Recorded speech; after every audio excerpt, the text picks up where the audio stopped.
Hi viewers, welcome to filmy beat Telugu. MM Keeravani versus AR Rahman. ఇద్దరు కూడా Indian సినిమాలో absolute legends. ఇద్దరు భారతీయ సినీ సంగీత చరిత్రలో శిఖర సమానులు.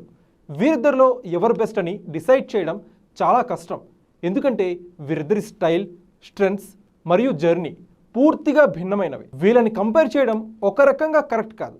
కానీ ప్రస్తుతం సోషల్ మీడియాలో డిబేట్ నడుస్తుంది కాబట్టి జస్ట్ ఒక అనాలిసిస్ వీడియో మీ ముందు ఉంచుతున్నాను. ముందుగా ఇద్దరి నేపథ్యం చూద్దాం. A R Rahman original name A S Dilip Kumar. 1967లో మద్రాసులో జన్మించారు. ఆయన తండ్రి పేరు రాజగోపాల కులశేఖరన్ శేఖర్. కండక్టర్గా తన జీవితాన్ని స్టార్ట్ చేసిన ఆయన ఆ తర్వాత సంగీతంపై మక్కువ పెంచుకొని పట్టు సాధించి కొన్ని మలయాళ సినిమాలకు కూడా వర్క్ చేశారు. తండ్రి వల్ల రెహమాన్కి కూడా చాలా ఎర్లీ స్టేజ్లోనే మ్యూజిక్ ఎక్స్పోజర్ వచ్చింది. చిన్న ఏజ్ నుంచి ఆయన keyboard, piano and classical music training start చేశారు. రెహమాన్ చిన్నప్పుడే తండ్రి మరణించిన తల్లి సపోర్ట్తో వెనుదిరిగి చూసుకోలేదు. కొన్ని వ్యక్తిగత కారణాల రీత్యా ఇస్లాం రిలీజియన్లోకి కూడా ఆయన కుటుంబం కన్వర్ట్ అయింది. దిలీప్ కుమార్ నుంచి ఏఆర్ రెహమాన్ అని పేరు మార్చుకున్నారు. ఆయన తల్లి కస్తూరి నుంచి కరీమా బేగంగా పేరు మార్చుకుంది. 1980లో మ్యూజిక్ ప్రోగ్రామర్గా, అరేంజర్గా వర్క్ స్టార్ట్ చేశారు. తన కెరీర్ మొదలుపెట్టారు. 1992లో మణిరత్నం రోజా మూవీతో ఏఆర్ రెహమాన్కి బ్రేక్ లభించింది. ఇక ఎంఎం కీరవాణి విషయానికి వస్తే 1961లో కొవ్వూరులో జన్మించారు. చిన్నతనం నుంచే సంగీతంపై మక్కువ చూపారు. హార్మోనియం వాయించడం ద్వారా సంగీతానికి పునాది వేసుకున్నారు. ఆయన తండ్రి శివశక్తి దత్త, అలానే బంధువులు కూడా క్లాసికల్ మ్యూజిక్ బ్యాక్గ్రౌండ్లో ఉన్నారు.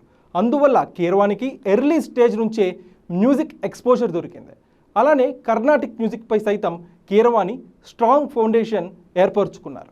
1980లో తెలుగు ఫిలిమ్స్లో అసిస్టెంట్ కంపోజర్గా, మ్యూజిక్ ప్రోగ్రామర్గా తన కెరీర్ స్టార్ట్ చేశారు కీరవాణి. రామ్ గోపాల్ వర్మ క్షణక్షణ మూవీతో కీరవానికి బ్రేక్ త్రూ లభించింది. ఇక ఇద్దరి గురించి లేటెస్ట్ న్యూస్ చూసినట్టయితే ఏఆర్ రెహమాన్ లేటెస్ట్గా ఒక కాంట్రవర్సీలో ఇరుక్కున్నారు. బాలీవుడ్లో గత 8 ఏళ్లుగా తనకి అవకాశాలు తగ్గడానికి పవర్ షిఫ్ట్తో పాటు కొన్ని కమ్యూనల్ ప్రభావాలు కూడా కారణమై ఉండవచ్చని, తాను ముస్లింని కాబట్టే అవకాశాలు తగ్గుతున్నాయని ఇండైరెక్ట్గా స్టేట్మెంట్ ఇచ్చారు.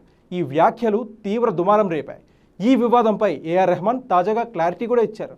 తన మాటల్ని కొందరు తప్పుగా అర్థం చేసుకున్నారని, ఎవరిని బాధ పెట్టాలనే ఉద్దేశం తనకు ఎప్పుడూ లేదని, భారతదేశం తనకి తల్లి లాంటిదని ఏఆర్ రెహమాన్ స్పష్టం చేశారు. ఇక కీరవాణి విషయానికి వస్తే ఇప్పటికే లైఫ్ టైం అచీవ్మెంట్స్తో దూసుకుపోతున్న కీరవాణి మరో గోల్డెన్ ఛాన్స్ని దక్కించుకున్నారు. ఈ నెల 26న జరిగే రిపబ్లిక్ డే పెరేడ్లో భాగంగా కేంద్ర సాంస్కృతిక శాఖ ఆధ్వర్యంలో ఒక ప్రత్యేక ప్రదర్శన జరగబోతుంది. భారత స్వాతంత్ర స్ఫూర్తిని రగిల్చిన వందే మాతరం గీతం 150వ వార్షికోత్సవ సందర్భంగా ఈ కార్యక్రమాన్ని నిర్వహిస్తున్నారు. దేశవ్యాప్తంగా ఎంపిక చేసిన 2500 మంది కళాకారులు ఈ ప్రదర్శనలో పాల్గొనబోతుండగా దీనికి కీరవాణి సంగీతాన్ని సమకూరుస్తున్నారు.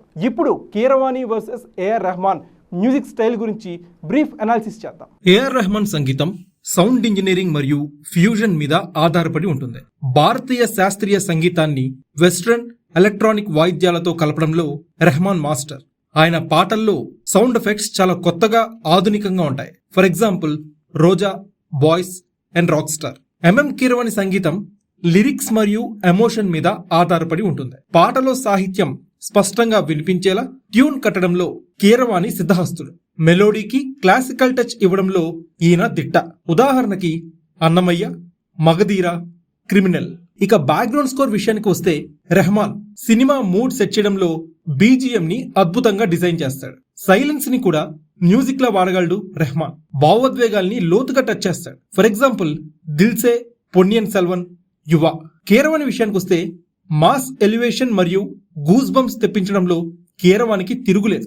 ముఖ్యంగా రాజమౌళి సినిమాల్లో హీరో ఎంట్రీ సీన్స్, యుద్ధ సన్నివేశాల్లో కీరవాణి బీజిఎం నరనరాల్లో ఉత్సాహాన్ని నింపుతుంది. ఉదాహరణకి బాహుబలి, RRR, ఛత్రపతి. ఇక ఎక్స్పెరిమెంట్స్ విషయానికి వస్తే రెహమాన్ నిత్య విద్యార్థి. ఎప్పటికప్పుడు కొత్త సింగర్స్ ని, కొత్త టెక్నాలజీని పరిచయం చేస్తారు. రెహమాన్ సంగీతం ఒక గ్లోబల్ సౌండ్ లా ఉంటుంది. ఇక కీరవాణి కథకి ఏం కావాలో అది మాత్రమే ఇస్తారు. అవసరమైతే పూర్తి శాస్త్రీయంగా లేదా పూర్తి కమర్షియల్ గా మ్యూజిక్ ఇవ్వగలరు. హిందీలో ఎంఎం కీరవానికి మరో పేరు ఉంది, అదే ఎంఎం క్రీమ్. హిందీలో కూడా అద్భుతమైన మెలోడీస్ ఇచ్చారు ఎంఎం కీరవాని. ఉదాహరణకి జిస్, జఖ్మ. ఇక అవార్డ్స్ విషయానికి వస్తే రెహమాన్ స్లమ్ డాగ్ మిలియనీర్ మూవీకి best original song, best original score విభాగాల్లో 2 ఆస్కార్లు, గ్రామీ అవార్డులు గెలుచుకుని భారతీయ సంగీతాన్ని ప్రపంచ స్థాయికి తీసుకువెళ్లిన మొదటి వ్యక్తి. ఇక కీరవాణి నాటు నాటు పాటతో ఆస్కార్, గోల్డెన్ గ్లోబ్ గెలిచి తెలుగు పాట సత్తాని చాటారు. అన్నమయ్య మూవీకి జాతీయ అవార్డు కూడా అందుకున్నారు. ఇక ఫైనల్లీ ఏఆర్ రెహమాన్ స్ట్రెంగ్త్ ఏంటంటే sound design and innovation. AR Rahman background music soulful feel ఇస్తుంది. కొత్త గొంతుకలు, ఎక్స్పెరిమెంట్స్, యూనిక్ ఇన్స్ట్రుమెంట్స్ వాడి ప్రతి పాటకి ఫ్రెష్ ఫీల్ ఇచ్చేలా చేస్తారు ఏఆర్ రెహమాన్. జోనర్ వైస్ కూడా ఏఆర్ రెహమాన్ చాలా వెర్సటైల్. ఫ్యూజన్, సూఫీ, మోడర్న్ అన్ని జానర్స్ లో ఎక్స్ట్రాడినరీ అవుట్పుట్ ఇచ్చారు. And A R Rahman best collaborations Shankar, Imtiaz Ali, Maniratna. వీళ్ళ కాంబోలో సాంగ్స్ కి గ్లోబల్ రికగ్నిషన్ వచ్చింది. ఇక A R Rahman most anticipated movie Ramayan. M M Keeravani strengths ఏంటంటే melody and emotion. Background music లో energy, elevation, high voltage impact దొరుకుతుంది. సింగర్ సెలక్షన్ కూడా చాలా కేర్ఫుల్ గా ఉంటుంది. మోస్ట్లీ ఎక్స్పీరియన్స్డ్ సింగర్స్, ఉచ్చారణ సరిగ్గా ఉండే వాళ్ళనే ఆయన ఎంపిక చేస్తారు. Genre wise classical, folk, commercial tracks లో ఎంఎం కీరవాణి బాగా ఎక్సెల్ అయ్యారు. Telugu cinema especially epic movies కి పర్ఫెక్ట్ ఫిట్ ఎంఎం కీరవాణి. ఇక MM Keeravani best combo Rajamouli, Raghavendra Rao. వీళ్ళ మూవీస్ కి బెస్ట్ అవుట్పుట్ ఇచ్చారు. MM Keeravani most anticipated movie Varanasi. మీకు టెక్నికల్ బ్రిలియన్స్ మరియు కొత్త తరహా సౌండ్స్, ప్రశాంతమైన మ్యూజిక్ ఇష్టమైతే ఏఆర్ రెహమాన్ బెస్ట్ అనిపిస్తారు. మీకు సాహిత్యం అర్థం కావడం, గుండెకు హత్తుకునే ఎమోషన్, రోమాలు నిక్కబరుచుకునే బీజిఎం ఇష్టమైతే ఎంఎం కీరవాణి బెస్ట్ అనిపిస్తారు. చివరగా చెప్పాలంటే రెహమాన్ మాంత్రికుడైతే కీరవాణి ఋషి లాంటివాడు. సో వ్యూయర్స్ చూశారు కదా, ఇద్దరూ కూడా ముందుగా చెప్పుకున్నట్టుగానే శిఖర సమానులు. ఇద్దరూ కూడా లెజెండ్సే, లెజెండరీ పర్సనాలిటీసే. కానీ కొన్ని స్ట్రెంట్స్ వీళ్ళని చాలా ప్రత్యేకంగా నిలబెట్టాయి. అండ్ మీ ఫేవరెట్ మ్యూజిక్ కంపోజర్ ఎవరో కూడా కామెంట్ సెక్షన్లో పంచుకోండి. Thanks for watching this video.